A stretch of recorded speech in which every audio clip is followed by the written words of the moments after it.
Hello and welcome to this edition of the news over DBS television. I am Bable Jonathan. Cameroonian and Ivorian authorities are strengthening cooperation ties between the two countries. This has been highlighted through the visit of the Ivorian Minister of Communication, Afoussiata Bambalamin, who has been in Cameroon for 3 days, visiting some public and private media organs with her Cameroonian counterpart, Issa Chiruma Bakare. Both personalities were at DBS television earlier today.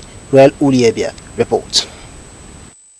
The visit started from Yaoundé, where Minister Afoussiata Bambalamin from Côte d'Ivoire, ushered by her Cameroonian counterpart of the communication domain, visited major media organs. Disposed of a huge range of them, the Minister for Communication Cameroon decided to do the selection of these organs. Starting with the national station to all the private organs, it was a visit to consolidate the relationship that links both countries. I would like to thank the Minister, who is the flag bearer, was decided to fly from Abidjan to Yaoundé just to strengthen the good relationship between our two nations and between our two ministerial departments. I'm very much delighted and pleased to wholeheartedly welcome her. We have already spent almost 3 days together, and the purpose of our visit here is to give her the opportunity to discover how vital, how vivid the communication base here in Douala is. After visiting different media organs, her stop in DBS TV was brief but intense. On the special program, the journalist did not only work on the situation of the media in Côte d'Ivoire, but also the political situation of her country. Her answers were all positive, with assurance that it will get even better in Côte d'Ivoire. She went as far to confirm that, like Cameroon, the transition from analog to digital is up to standard given the deadline of June 17. Despite the official visits of the ministers, they were not only in the DBS TV, also share a cocktail with workers of the Dan Broadcasting System, after which they took off for their next stop at Cam News Television. Refugees in Cameroon's economic hub, Douala, will henceforth benefit from free blood transfusions at the Lakentini Hospital. A free blood donation exercise to that effect was launched at the Lakentini Hospital today by the Catholic Relief Services. The organization is targeting at least 100 voluntary donors before the end of the exercise, April 26, 2014. Agbo Donald report. These fresh pints of blood, after having been carefully tested, will get into the Lakentini Hospital's blood bank. It is a humanitarian gesture from some Cameroonians who do have hearts that worry about the health of refugees in Cameroon. She is a Central African who most certainly is happy seeing these young girls and boys from her host country give a little of their precious liquid to save the lives of people like herself, most often plagued by anemia and other cases that necessitate blood transfusion. We have decided to organize this day just to have blood in the Lakentini bank, block bank, so that when one refugee comes for the problem of transfusion, it will only get transfusion without donor. The Catholic Relief Services in charge of this initiative has called on more Cameroonians to follow the examples of these others in order to save the lives of these refugees and asylum seekers who most often than not do not have family members to donate blood for them.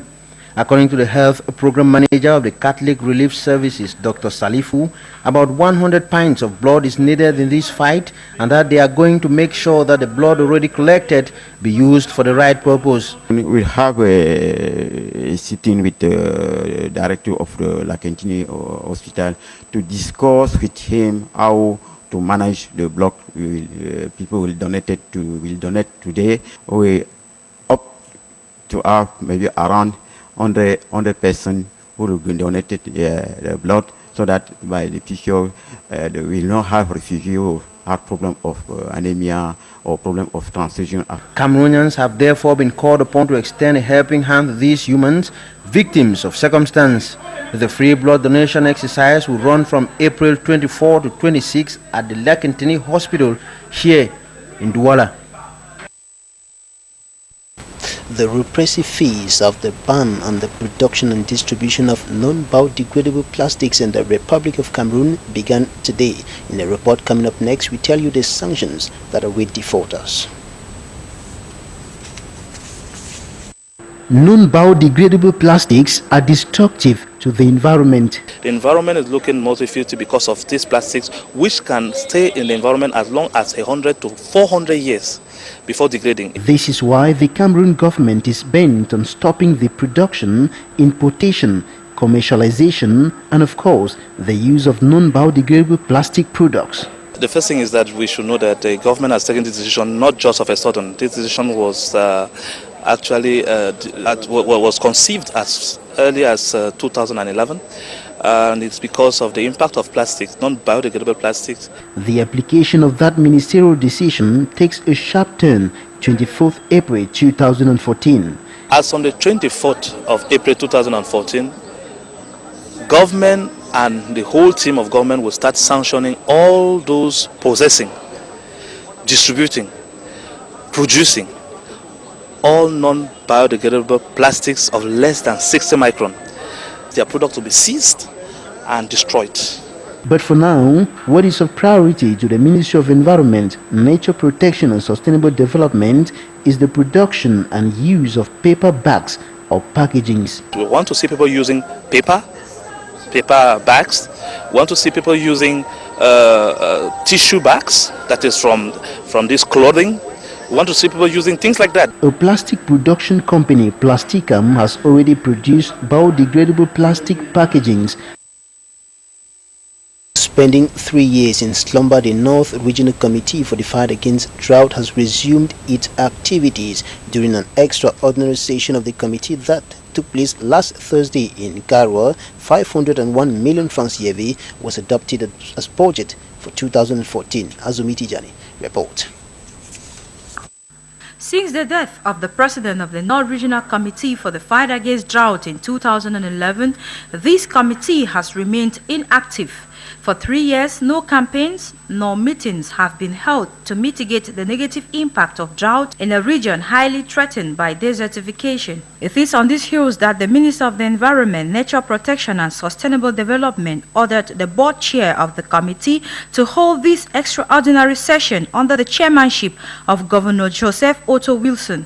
The board chair members examined and approved a budget to carry out validated projects. 501 million francs CFA has been raised to sponsor priority activities like the planting of trees, launching of campaigns for the fight against drought, amongst others. This session could not be more timely as it is coming at a time when the Grand North in general is threatened by advanced desertification with innumerable consequences on the climate, human and animal lives. The Committee for the Fight Against Drought is expected to tackle these problems with immediate effect.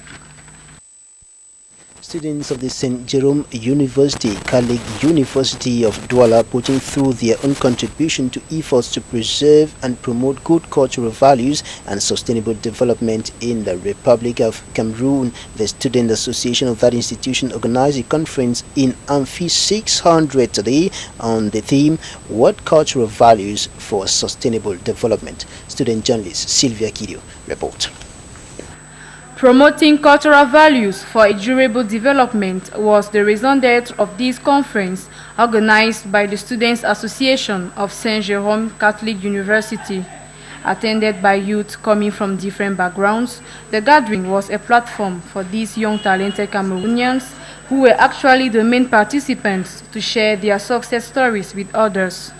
Have a positive thinking, be conscious and responsible enough, as well as be highly involved in any development projects of the society, are some of the attitudes expected from youth in Africa, especially Cameroonians, as pointed out by one of the main participants for the emergence of the nation by 2035. Youths were equally called upon to first of all understand the history and rich cultural heritage of Cameroon so as to better contribute to its emergence. Reason being that majority of books or novels studied in school are foreign texts, which prevents to a greater extent young Cameroonians from knowing the history of their country, thereby killing their cultural values. This conference was, however, an important one as it helps the youth know the place of culture in every society.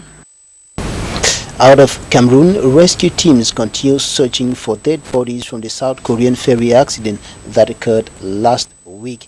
171 bodies have already been retrieved. More than 130 people are still missing. Many families have been gripped by sorrow and uncertainty for others. Russia is threatening consequences if Ukraine uses its army in the east. President Vladimir Putin says military action in the east will be a serious crime. Russia promises to respond if its citizens are attacked in Ukraine. Moscow has denied accusations that it is giving orders to armed groups. The Russian foreign minister said his country will react if its interest is threatened. And this is where we draw the curtain on this edition of the news over DBS television. Thank you for investing your time with us. Good night.